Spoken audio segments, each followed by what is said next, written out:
Hello, my friend. How are you? How are you? Good. How are you? You look so pretty as usual. Thank you very much बहुत मेहनत की है lighting पे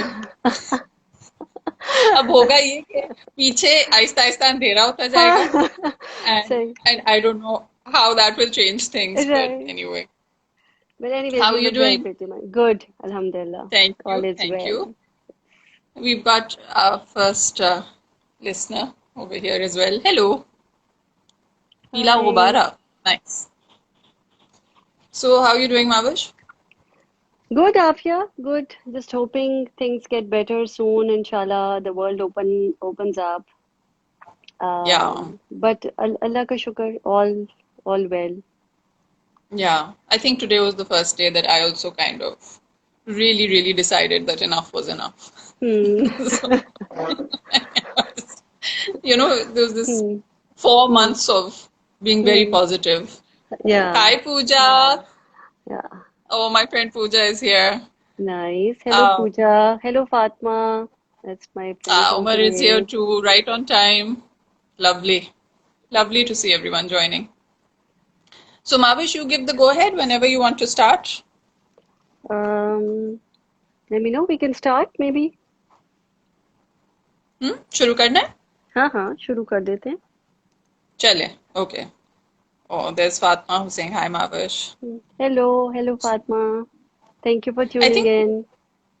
the plan is to just keep it a question answer session between us. But I think if any interesting questions come in the middle, then it'll be nice to take those on as well. So let's see how it Sure. goes.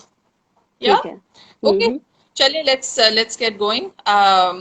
So today we are in conversation with Mahwash Rehman, and Mahwash is not only a good friend, an old friend of mine, which is one of the reasons why I'm particularly happy to be here to do this session, but someone who I've admired greatly for a very long time. Mahwash, I'm looking straight at you while I'm saying all this, by the way.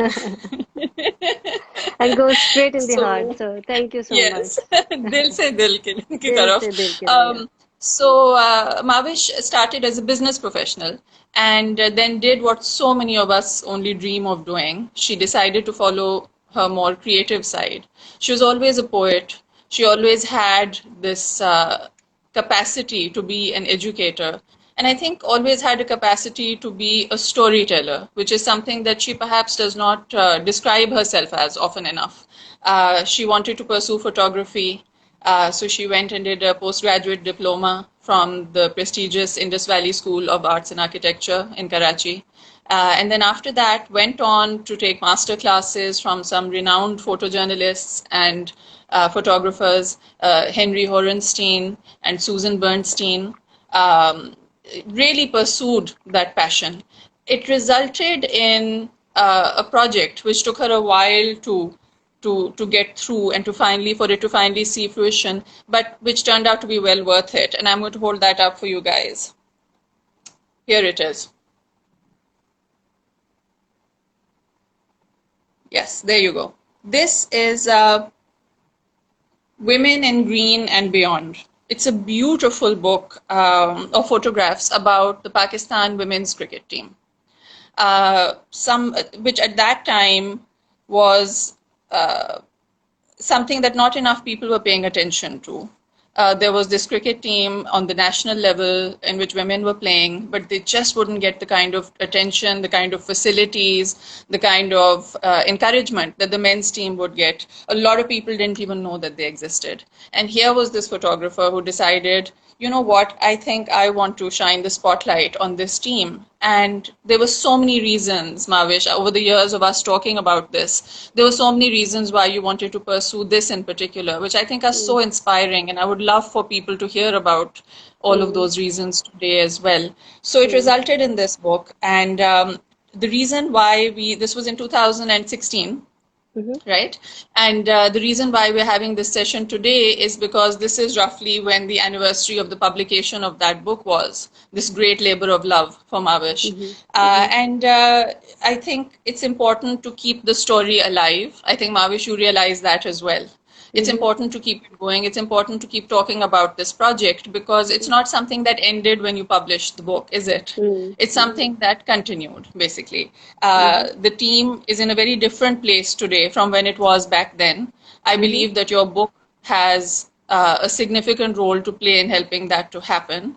Mm-hmm. Um, so, what I'd like very much is, first of all, to let the audience know that Mm-hmm. we're having this session today so that you and I can talk about how you wrote this book and how you put the photographs together, but also Mm-hmm. how you've got this as part of a series. You've got some sessions coming up Mm-hmm. after Eid, right? Would you like to Right. tell the people here about that? Yeah, I think first of all, I'd say thank you so much for such a kind introduction. With you, I always get this imposter syndrome as well because I think you yourself, mashallah, are so accomplished. So, you've rightly said this is a labor of love, honesty, and something that I'm really, really proud of. And like you said, this is something that I would like to keep it alive. And what I'm planning to do on this fourth anniversary, which is coming to, going to be on August 9th, inshallah, is that I'm, having post-Eid, we'll be having a series of live conversations with the players that I have worked with over the years. And the idea is to, hear their individual stories, get inspired by them. Some of them have already retired, some are still there. Newcomers have also joined in. And it would be nice to have their perspective about, how their journey also evolved and how women's cricket has also evolved, since 4 years that this book has come out. So that is the plan, inshallah, post Eid, and I'll be, keeping the audience posted on the Women in Green account, inshallah.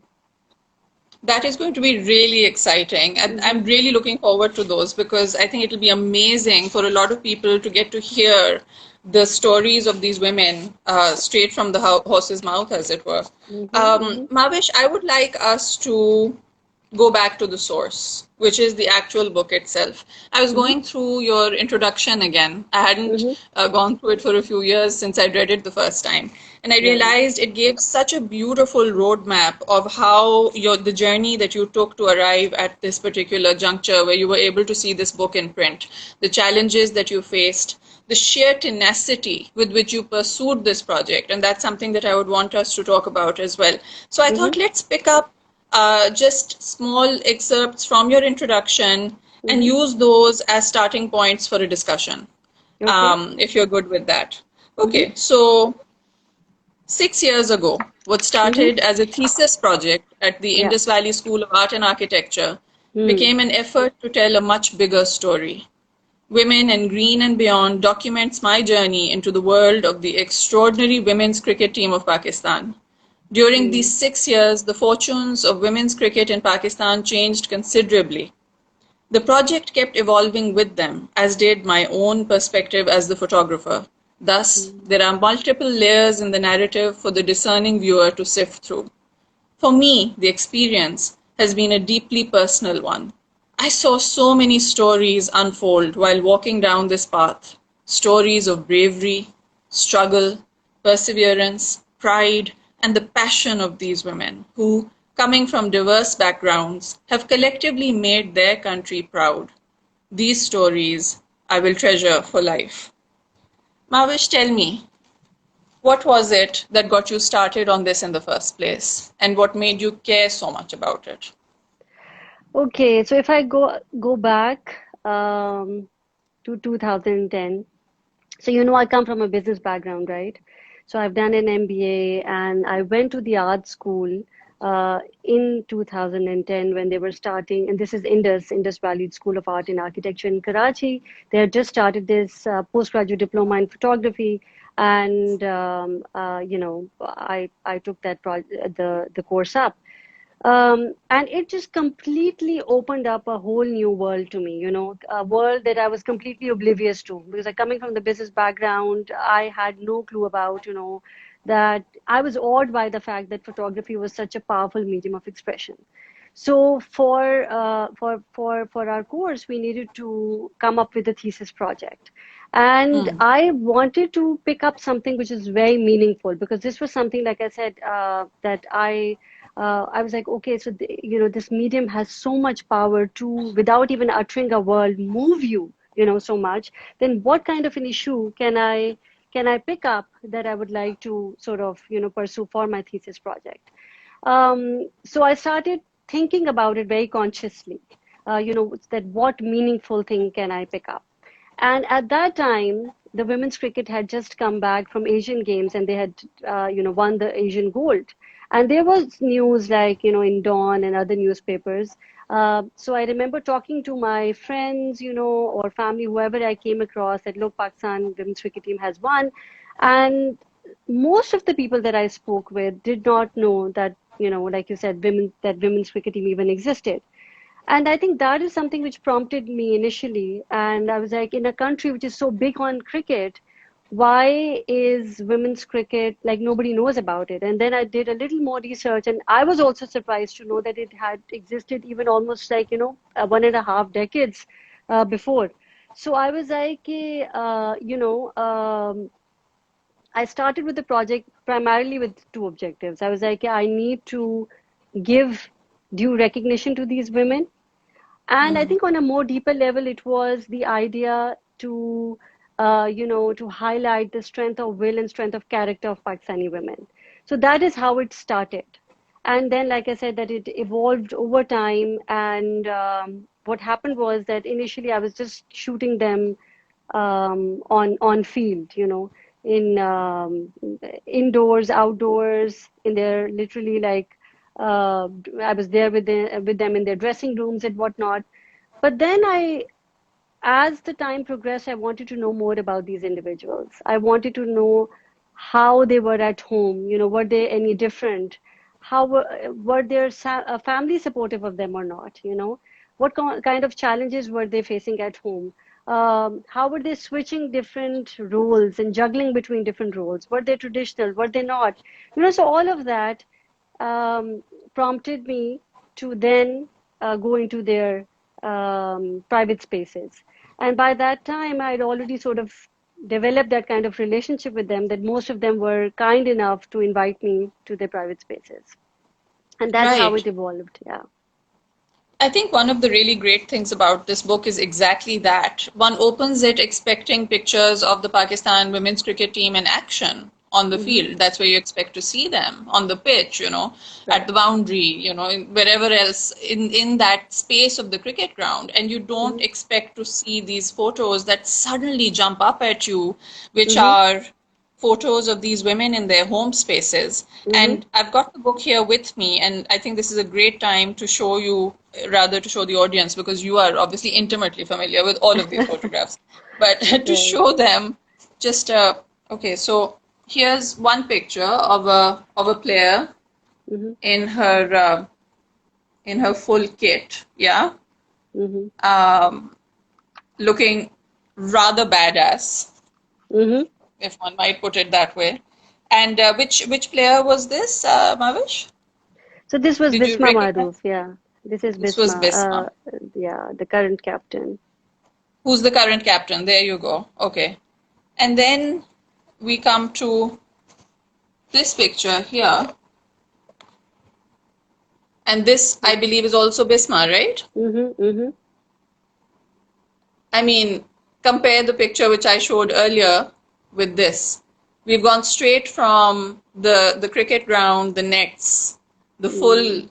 gear, into this very domestic space where she's standing in the kitchen wearing her dupatta and her shalwar kameez, her hair pulled back, just the way anyone's might be. And you have this whole Mm. sort of, you've got that classic scene of the Kaaba over there at the Mm. top. And it's a very, Mm. very domestic, very typical Mm. Pakistani home kind of picture.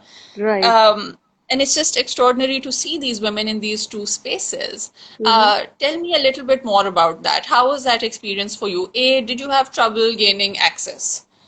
Or did you find it relatively easy to go into their homes and to photograph them in those Mm. spaces? And Mm. what was the experience like for you overall, that whole thing Mm. of going from the professional space into the personal Mm. space? Mm. See, regarding access, like I said, at the time it was more like now if you have to go to the players, there are a lot of layers now. You have to, go through the security and, a lot of, pass through a lot of levels before you reach the players.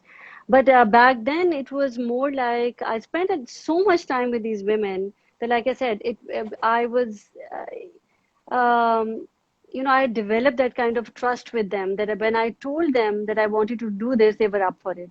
And at this point, I want to also say something, Afia, that which is really important for any person who wants to do a similar work or in documentation.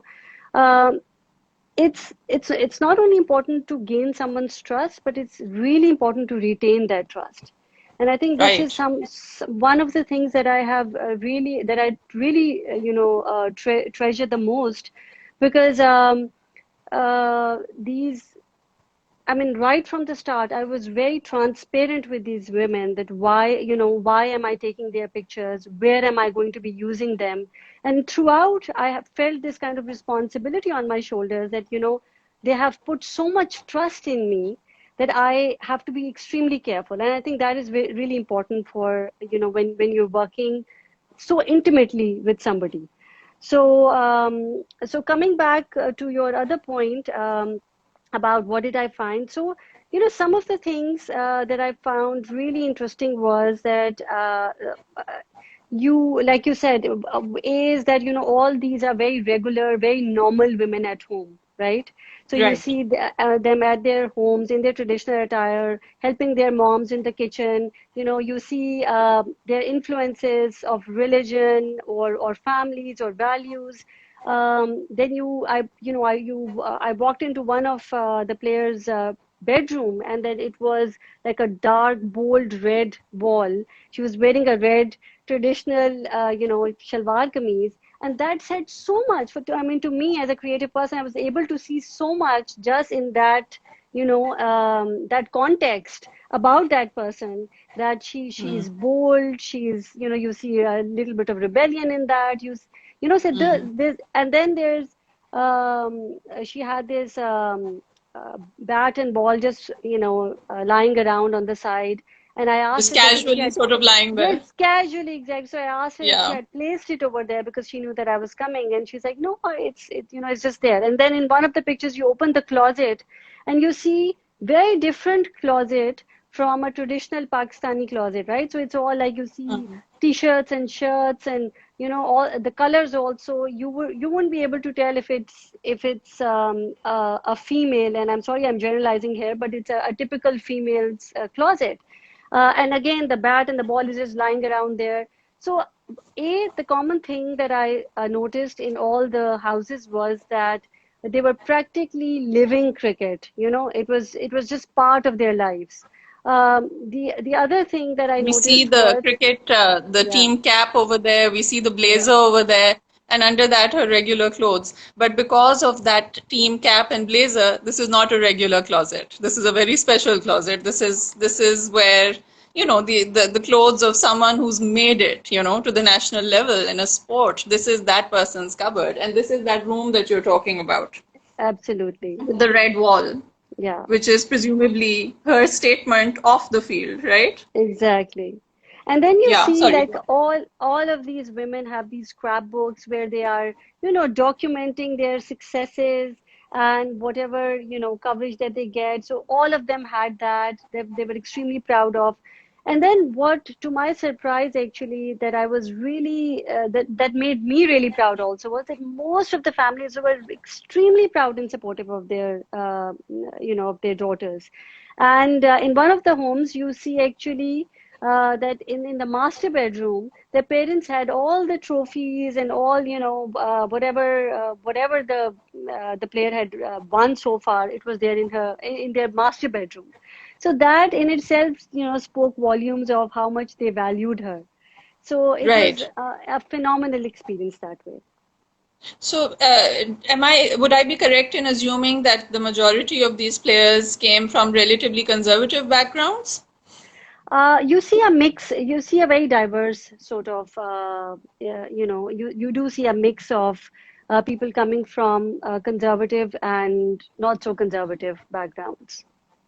Okay, and did that have any bearing in the households where they were more conservative? Were there any stories of families initially not being supportive, for instance? I know that you've covered one or two in the book also, but for Right, the right. sake of the audience, any Yeah, stories like those in which they were able to convince their parents eventually right. or See, overcome challenges like those? Afia, honestly, there were so many stories, and I always say that I can have like separate books on each player, and that is one of the reasons why I want to start these sessions where I can bring out those individual stories from these women. But for the sake of the book specifically, I wanted the images to stand for themselves, and that's why I wanted to keep the text very little. But one quote that I would like to, and one story that is there in the book as well, that is one of my personal favorites, and I show you. This is Nida Dar, okay, and she says here, all those who doubted my ability and questioned my parents about where and why I was going out to practice ask me for a selfie today. And I, Nice. Oh, yeah, bravo. and I mean, exactly. So, like, after this, you really don't need to know any other thing, right? This is like all Yeah. encompassing, extremely profound story on its own, which can stand alone. Yeah. So, I mean, I mean, we can go on and on that, but a lot of stories which actually I would keep the audience, I will hold on to them for the next sessions also. Yes, of course. Some of the stories you can share Yes. later, of course. So, tell me that, okay, so you went, you took all these pictures, and then the journey started to actually get the book out there. Or before we even reached that stage, something Yeah. else very important happened. You accompanied the team. You accompanied the team to a championship in India. Is that right? That's right. That's right. You That's went right. with the Yeah. PCB squad, if I remember correctly. That's right. Tell Yeah. us a little bit about that experience. What was that like, traveling with the team officially? What was it like for them to be there? And overall, what was the experience like for you guys? Acha, before I go into that, I'd like to first let you know that why did I decide to go to India in the first place? Because I think Okay. that's also very important. So we were about to go into print, and this is January I'm talking about, okay? And I'm sorry, I got distracted by the the question. That's a very Okay, solid question that yeah, has been put okay. out by Pooja. I wouldn't expect S- anything. so we were going to go into print, like I said, and at times what it happens is that if you are the creative director, if you have a product, you're working with something, it's your work, it's very difficult to disassociate yourself from your work and look it from another perspective because you know so much, right? You have a certain kind of association. It's also true within photography also. It's difficult to let go of like good images that have a story behind it, and you've taken I don't know how many hours to, but then if it doesn't fit into the story, you have to let it go. So letting go is also very difficult, yeah. But then to this point, what happened was that I decided to take my project to Ali Raza Mumtaz, who is actually a regional creative head for Impact BBDO. And why I decided to take to him was that he was actually part of the jury at Indus. So there was this history with that also in terms of our relationship and my relationship to my project, and his being a Hmm. witness. So when I took him like 6 years later, he looked at it and he said, "Oh, great work, Mahwash, very powerful. But so where does all this hard work lead up to?" You know, and that made me question myself that, okay, so I have a certain kind of association with these girls. I know they're working hard and I'm trying to project them in a way, in a certain way. But then I spent like, I think maybe 10 minutes with him. But then, when he just said that, it made me realize that I needed to show that all this hard work led up to, these players Some kind representing of Pakistan. culmination. Exactly. Huh. So representing Yeah. Pakistan on an international forum and then making us proud, right? So that was the time when we decided to, said, can't go into print. I have to go to India to get the concluding shots. And Hmm. the India trip was actually quite eventful, I'd say. I really enjoyed it as well. Getting the visa, as you would expect, was, I can write a separate book on that. And once Her cheese per separate book. her cheese पे separate book. So, like I tell you that I think I got the visa at 4 p.m. In the afternoon, and then my flight was at 2 a.m. The same Right, night, and right. so it was yeah, it was quite interesting. Some of the experiences that I had over there, it was yeah, What were some of the interesting. highlights for you? Okay, so one of the highlights was that, as you would expect, there was a lot of security around the, women's cricket, right? So I was supposed Of to course. go with the PCB, squad in their bus, and we were going for a practice session. I was going for a shoot. But then the security last minute didn't let me get onto the bus. And they said, okay, what we can do is that we can at best let you sit in a Delhi police jeep, which was guarded by commandos. And Wow. yeah, so I looked at it and I'm like, not bad at all. I'm like, okay, fine. As I'm against that. experiences go. It exactly.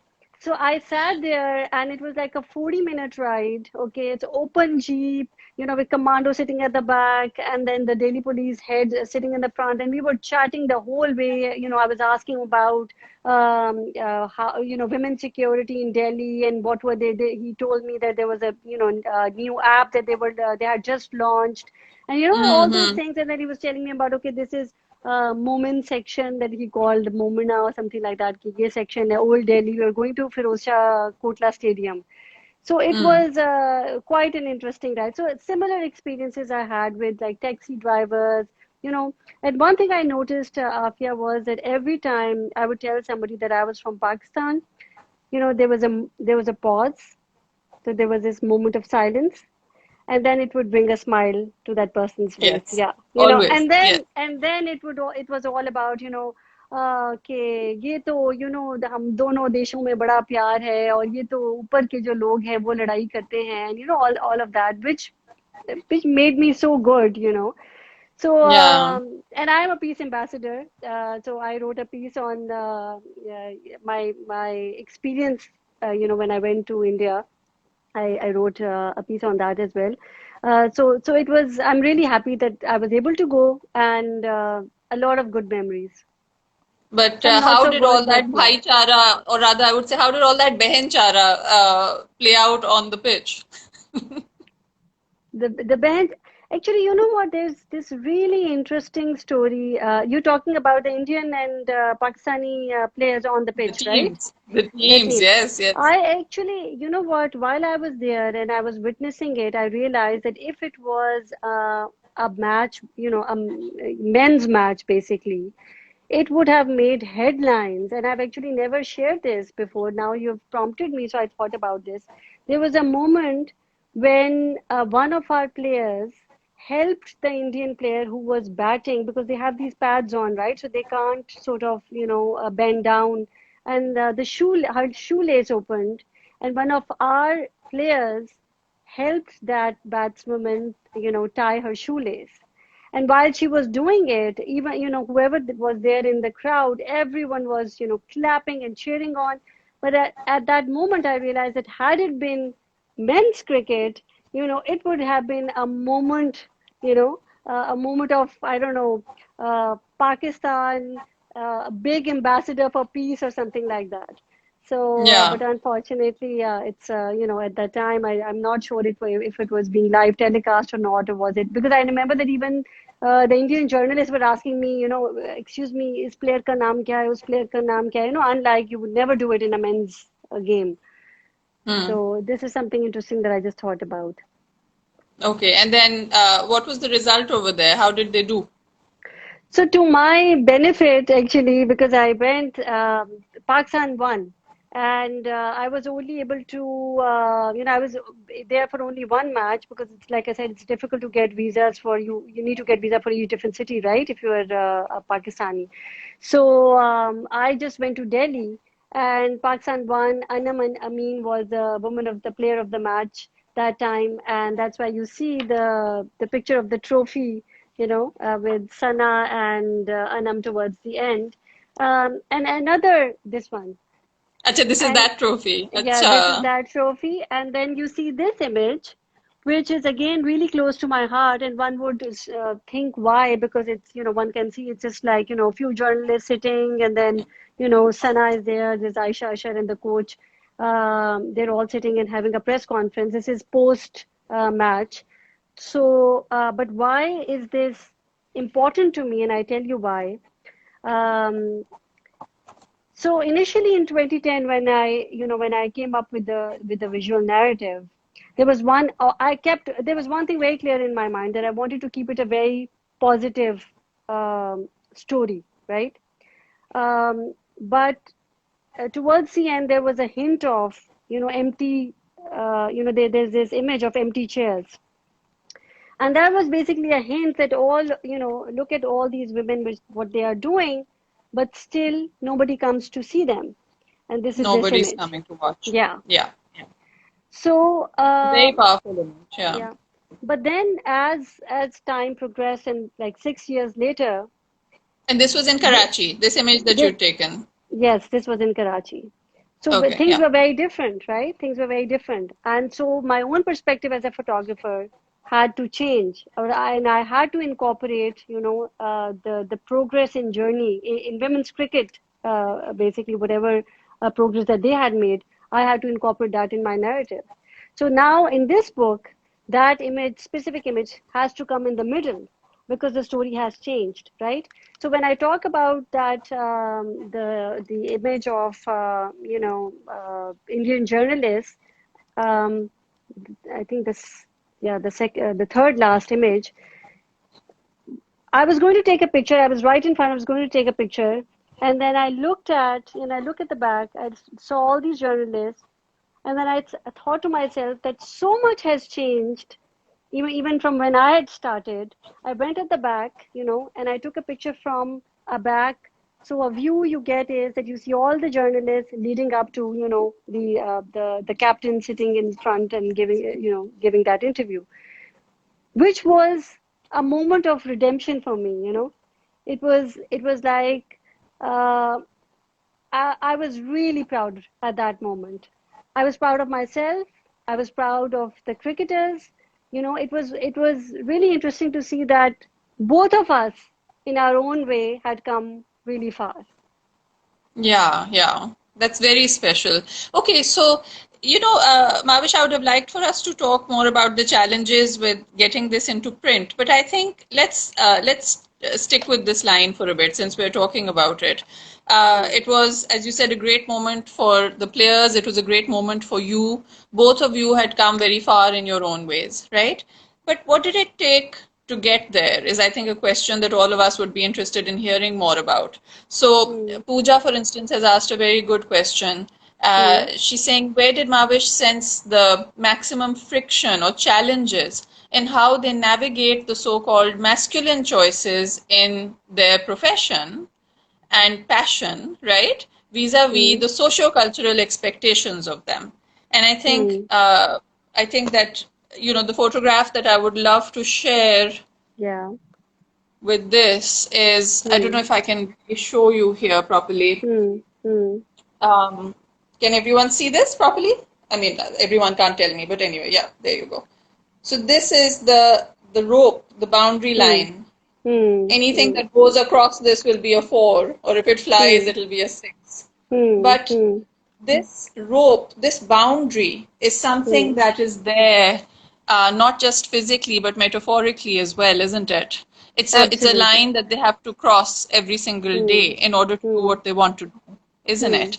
And उसी line के ऊपर से इनमें से अक्सर जो है उन्होंने चौके भी मारे हैं और टीम में पहुंच के छक्का मार दिया है right Hmm. So Hmm. Could you Hmm. Answer Pooja's Hmm. question Hmm. just Hmm. with that sort of Hmm. perspective in mind the kind of Hmm. choices these women have to make which Hmm. are considered the professional is considered the masculine choice and Hmm. versus the beta आओ अम्मी की help करो kitchen में Hmm. Hmm. Hmm. No, I or think it's rather abs. Hmm.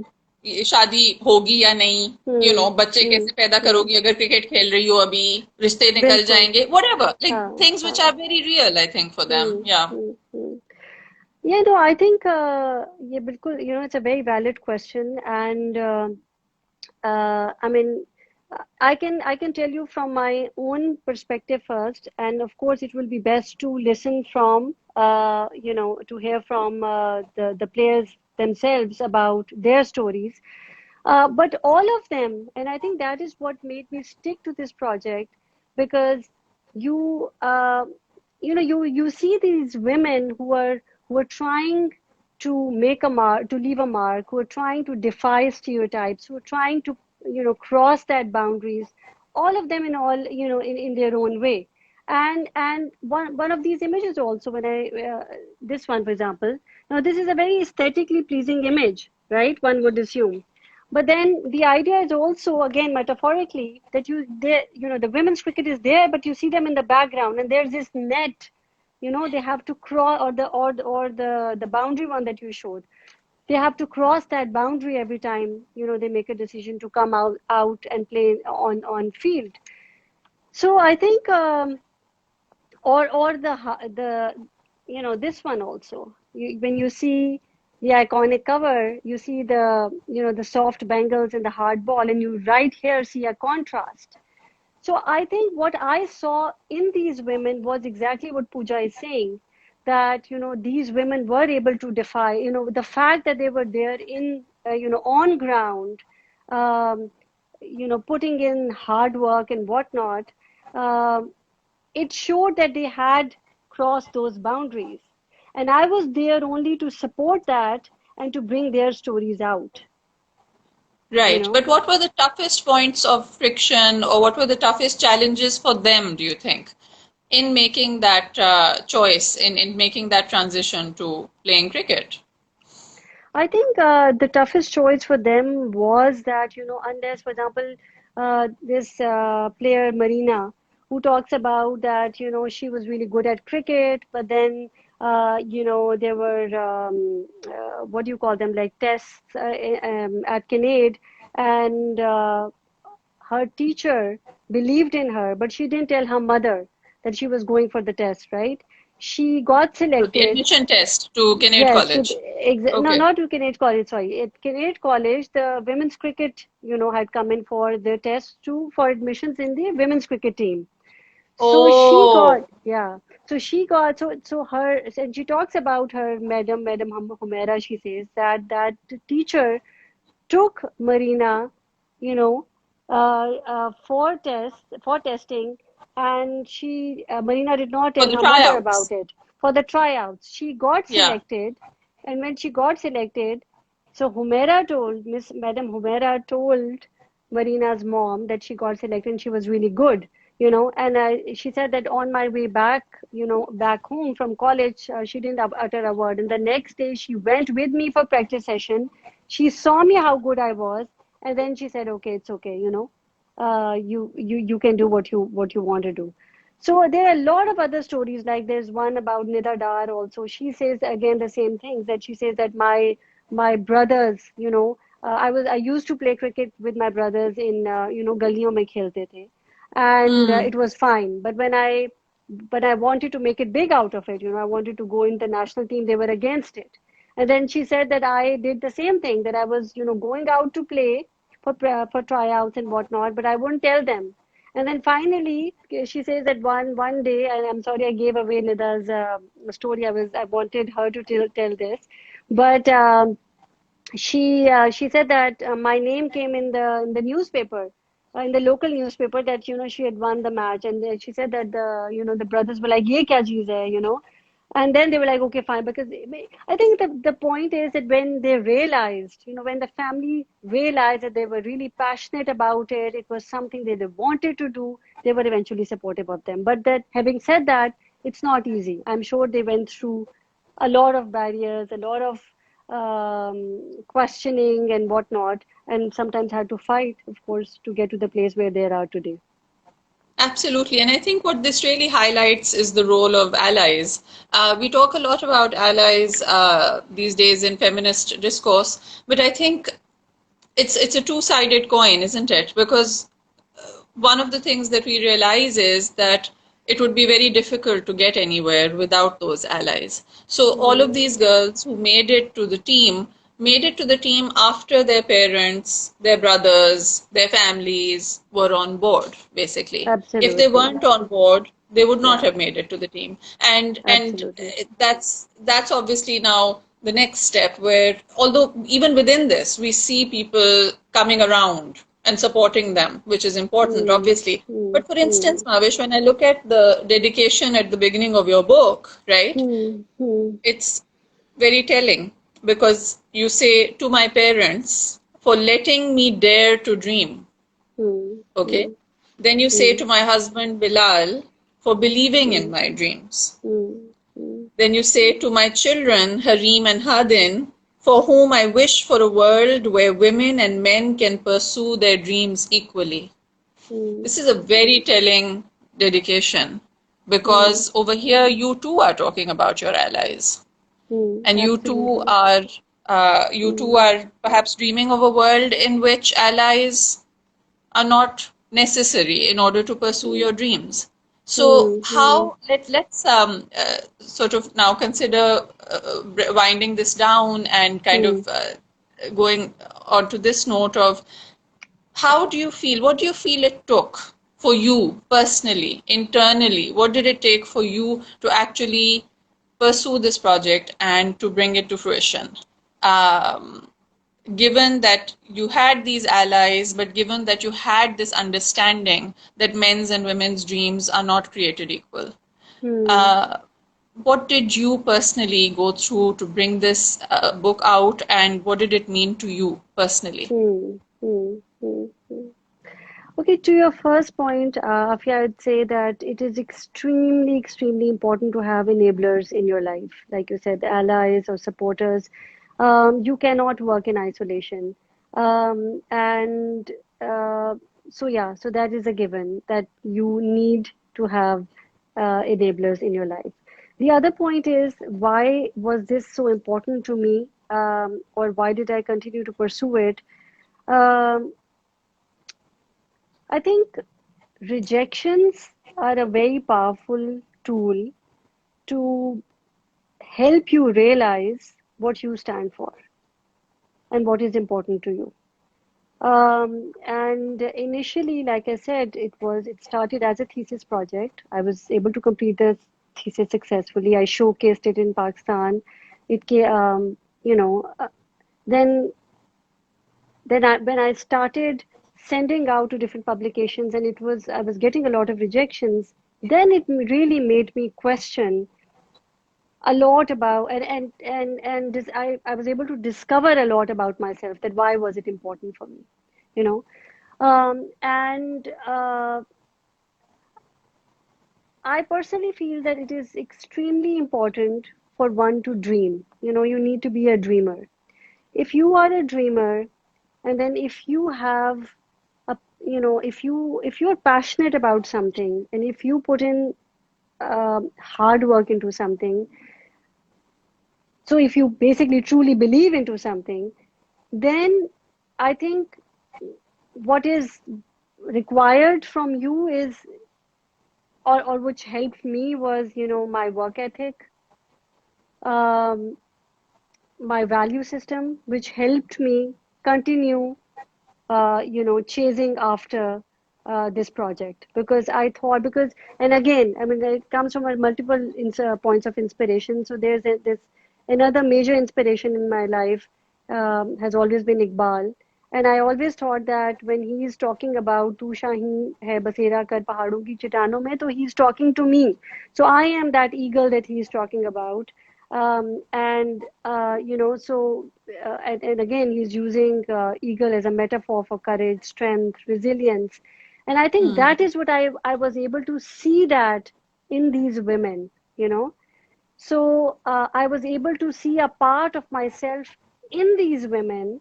So here are these women who are passionate about something, who are trying to leave a mark, trying to leave a legacy, going against the norms, Hmm. living their dreams. And I think it just spoke to me so much that I was just not willing to let go of it, and I had to bring their stories out. Right, right. And you had to really stick with it to make the book a reality, isn't it? Hmm. Absolutely. Yeah, but eventually it made it, and now you've made sure that it's a continuing legacy and that it's not just something that was done and dusted after you had published it. So I think Hmm. before we wind up, just tell the folks who are listening once more about the series that you have planned and when you're planning to get it off the ground. The interviews, just let them know in case they weren't here in the beginning. Okay, so thank you everyone who's joined us today, and thank you so much, Afia, for doing this. I really appreciate it. So post Eid, inshallah, most probably starting August 3rd, we'll be having live sessions with all the team members that I have worked with over the course of 6 years, and they will be sharing their individual stories and their journeys with all of us. So let's get inspired by that. So I'll keep you posted on Women in Green account, inshallah. Okay, and they'll all be at the same location. It'll be on the same account, right? It will be on the same account. That's right. Okay, lovely. Great. Mavish, thank you so much. It was lovely to talk. And whoever signed in and listened to the conversation, thank you so much for making it. I'm just going to quickly see if there was. Oh, okay, Bilal is here too. Okay, great. We're done. Thank you so much, everyone. And Kamal Mushtaq is saying thank you for a beautiful conversation, truly inspiring. I really do Thank hope you. that Thank you, that Kamal. everyone gets to kind of be inspired by this. Zubia Motiwala is saying hard work, perseverance, and interest. These three things I feel are what take you further in life. These have helped me Hmm. throughout. Zubia, of Hmm. course, I know personally, and I can vouch for the fact that she has used these three things Hmm. to do what she does. Hmm. Sarim is here. He's saying more power to you. Thank you, Um, Sarum. Bilal is saying Sarum. hi. Bilal is saying hi. from And great from first, conversation. yeah, from ground floor, Yeah, yeah. yeah, it All was right. such a pleasure. I'm so glad these guys made it, and it was great to talk to you, Mavish. And I think one got a renewed perspective on the book. So best of luck for the upcoming series, for the interviews that you're about to do. It'll be lovely to tune in and see where those women are now. And Hmm. if I don't know if you'll be interviewing any of the new ones who weren't there when you Hmm. wrote the book, but that will be super Hmm. fantastic as well if you're able to do Inshallah. that. So take care, everyone. We'll be signing out now. Have a great evening. And remember to sign in for the interview series that Mavish will be doing. Thank you, Okay, Afia. Take all the care. best. All Yeah. right. You too. Bye bye.